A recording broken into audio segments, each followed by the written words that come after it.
Hi, guys. Welcome to the Rule of Two, where the Star Wars news saga continues. I'm Terrence, and I'm obviously back, guys. Want to talk about episode 3 of The Acolyte. So far, still not my favorite episode.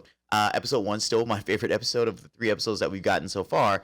But at least in this episode, we get some explanation of the big event that's driven our two twins to be who they've become now.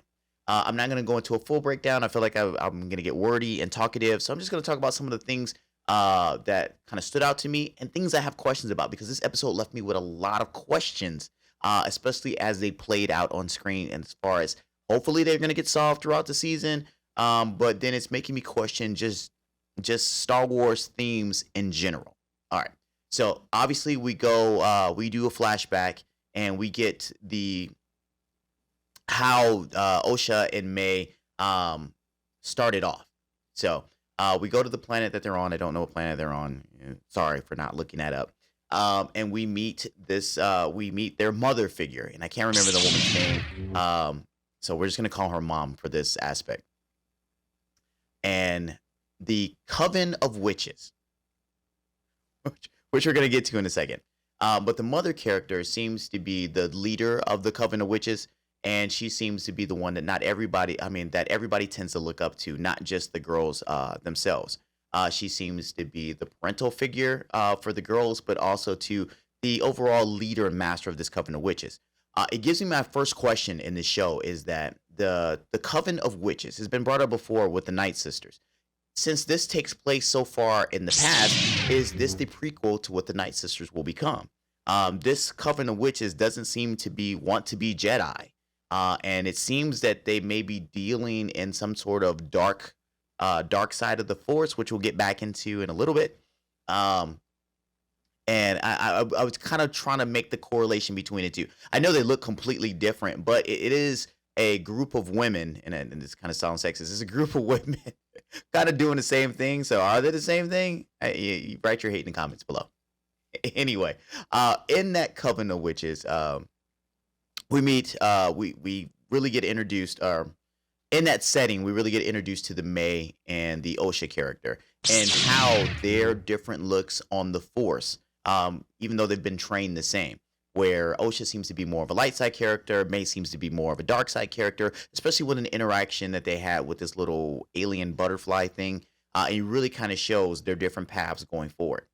Also, another character of this coven is this. I think the name was Cori, or something like that, which actually seems to be more of like the training character or kind of like the doubting, like other parental figure for the girls. Though it actually might be an actual parent because she makes a comment later on that says that she carried them. At first, I looked at it, it was like, oh, like I carried them in a sense that, I'm the one that's responsible for their training. But then it made me think that it's like, does she mean like physically she carried them? Like this is biologically their mother, or I guess with aliens could be a father too, I guess. Especially since the parental the oh my god, I wish I'd remember her name. I'll probably put it up on screen. The person that everybody looks up to in the show, I thought was the actual mother. It may not be the case, which is going to bring another question a little bit later on. So we get introduced to those characters and the rest of the coven, and their looks of and how they look at the Force, which is still once again very Night Sister ish. Now, with that being said, there's a whole ascension thing, very Night Sister thing, very Night Sister ish that the girls have to achieve or go through. And obviously, May wants to do it because she seems to be more dedicated towards this coven of witches, and Osha does not want to. Now, during this ascension, the Jedi show up, which is really, really great because I really get to see Indara, the Carrie-Anne Moss character, and get to see her used more. Gotta say, she really was underused in this episode again, but this episode wasn't about her. Where they show up with her, Master Soul, and some other Jedi that they've kind of referenced that may not be here anymore if you haven't already seen the first 2 episodes.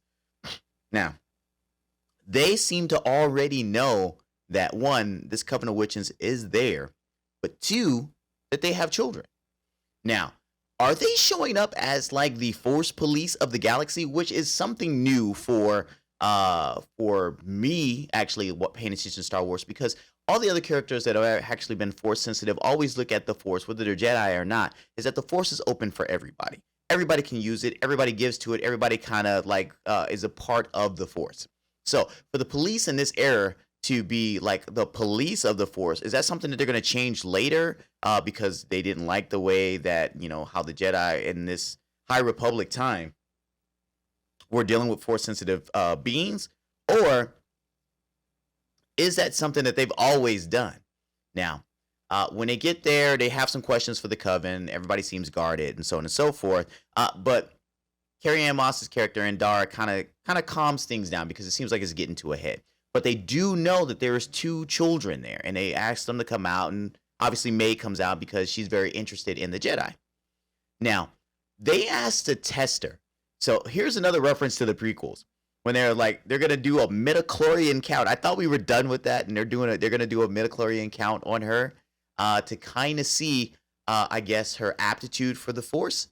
But she's already passed the time frame for them to want to do a training. What's the point of this?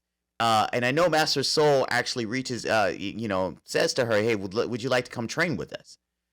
There've always been a cutoff. There's like, if you're not a toddler for Star Wars, you're too old for Star Wars. You're too old to begin the training. And she's about 8, which was the same thing with Anakin. Are we building another Anakin? Which brings me to another thing I'm going to talk about with the whole Anakin parallels. Now, they go and they said they're going to hold off till tomorrow so that way they can do it. But the Ascension thing still has to happen. May really doesn't want to do the Ascension. And, I'm sorry, Osha doesn't really want to do the Ascension, but May really wants her to do it. So there's a little bit of back and forth in regards to that actually spews into how a lot of things take place with the whole backstory. But one of the things that deals with the Anakin thing before I move a little bit forward is that when the Corey character, the actual biological mother character, is dealing with the mother figure of the Coven, where she asks, what happens if the Jedi figure out how you created them? So it gives you a Darth Plagueis moment to where, does she come up with the way for them to use the Force to create a child? And if there was no father, which I sorry, I didn't bring that up. It's like they mentioned that there's no father for the twins. Does that mean that she used the Force like Plagueis, which would suck because then that would take away the miracle that was Anakin, to say that, oh, it's already happened before with twins. And, I already spoke about the diode thing. But it would take the specialness away from it. Or is it that there is a father and then somehow they just manipulated him with the Force and then that's how, and sent him on his way? I'm really curious. I really hope they don't take specialness away from stuff like that. If you're going to make a big deal out about it, let it be special as its miracle on its own. Don't try to keep reinventing and say, well, it happened back there. Like I said, the twin and the diode thing, and I was like, why are they redoing this thing? And I'm really getting the feeling from the people behind this is that they're just taking a bunch of existing Star Wars elements and are throwing it together into this show. And I'm not really liking that. And I was like, I really like it to do its own thing, establish some rules, kind of like touch thing, but don't take like important plot points and then just kind of shove them into this and say, yeah, we did it first. I really don't like that. All right. So that being said, we're going to move on. May wants Osha to do the trial. She wants to leave with the Jedi. May decides that you can't go. So because I don't want you to go, I'm going to kill you. I'm going to just burn this place down, which was a huge leap. I don't get that.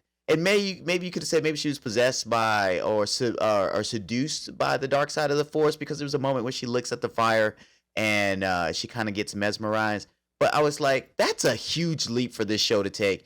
Maybe she stops her. Maybe she locks her up so she can't leave. She tells the other Coven that, that's what she wants to do and not let her leave. But to burn the place down, really didn't get that. Now, in the ensuing fire, Osha escapes. She shows her mechanic or techie side, and she gets out. When she gets out, there is a scene that shows as they're going through that all the Coven's dead. Now, I think this was a mislead because it made it seem like the fire killed them, but it didn't show that anybody had actually been burned in the fire. I'm thinking something else happened to them, and I'm going to talk about it in a second. or I think something else happened because during that time frame, Master Soul is walking around the thing. Did he see the fire? Did he come over to try to help them for the fire? Or is this the offensive thing that May talked about with the Jedi? Did they come in the middle of the night and murder the Coven just to take the girls?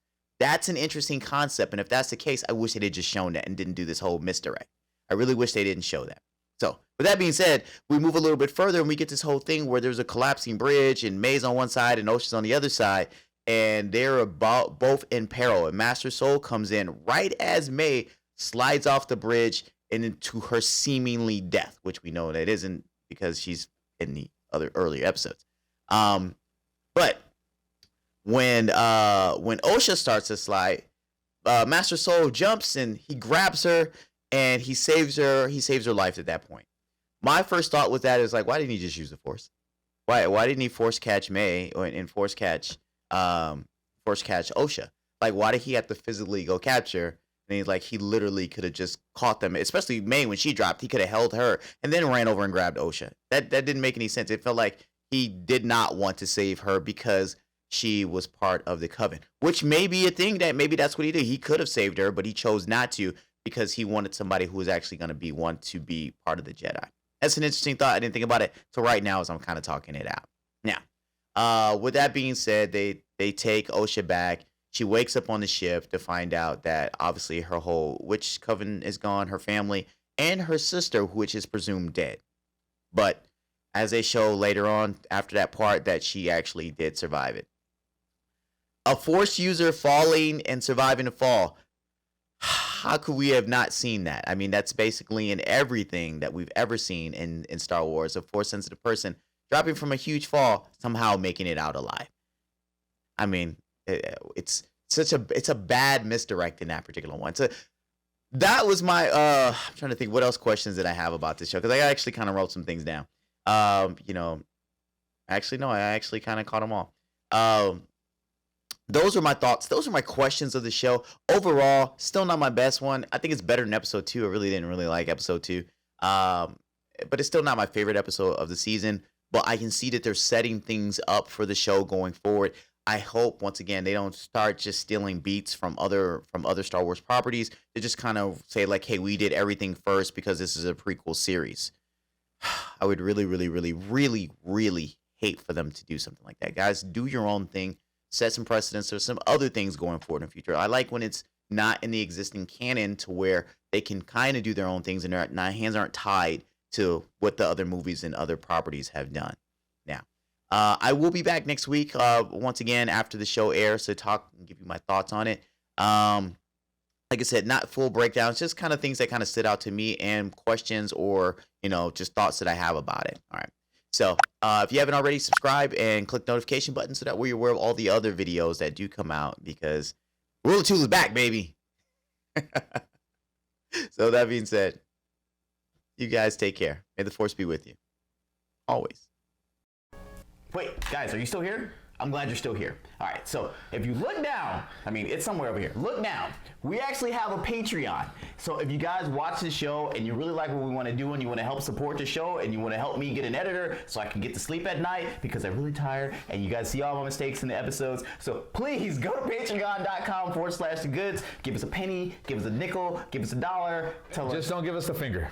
Don't do that. But make sure you do donate something because we do have some giveaways. There's posters, there's t-shirts. I'll sign something for you. Exactly. So take a look, guys, and help us out. We appreciate it.